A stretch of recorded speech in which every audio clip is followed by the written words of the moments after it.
நீலகிரி மாவட்டத்திற்கு red alert விடுக்கப்பட்டதை தொடர்ந்து கூடலூர் மற்றும் குந்தா பகுதிகளில் தேசிய பேரிடர் மேலாண்மை மீட்புக் குழுவினர் தயார் நிலையில் வைக்கப்பட்டுள்ளனர். இது தொடர்பான விவரங்களோடு இணைகிறார் செய்தியாளர் அனீஷ். வணக்கம், விவரங்களை வழங்கலாம். வணக்கம். நீலகிரி மாவட்டத்திற்கு கனமழை முதல் மிக கனமழை வரை வானிலை ஆய்வு மையம் ஆரஞ்சு ரெட் அலர்ட் எச்சரிக்கை விடுக்கப்பட்டதை தொடர்ந்து அரக்கோணத்தில் இருந்து தேசிய பேரிடர் மீட்புக் குழுவினர் தற்பொழுது நீலகிரி வந்தடைந்துள்ளனர்.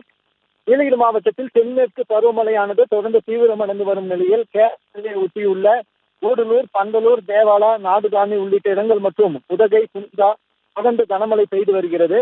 இந்நிலையில் அடுத்த 2 நாட்களுக்கு நீலகிரி மாவட்டத்திற்கு அதி கனமழை பெய்யும் என்பதால் நீலகிரி மாவட்டத்திற்கு நாளை முதல் ரெட் அலர்ட் விடுக்கப்பட்டுள்ளது. இதனைத் தொடர்ந்து அரக்கோணத்தில் இருந்து தேசிய பேரிடர் மேலாண்மை மீட்புக் குழு சார்பாக 30 பேர் கொண்ட மீட்பு வீரர்கள் உதகை வந்தடைந்தனர். இவர்கள் தற்பொழுது உதகையில் தங்கியுள்ளனர்.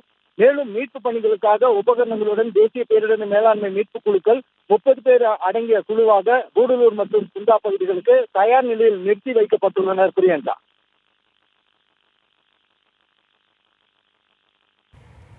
விவரங்களுக்கு நன்றி அனீஷ்.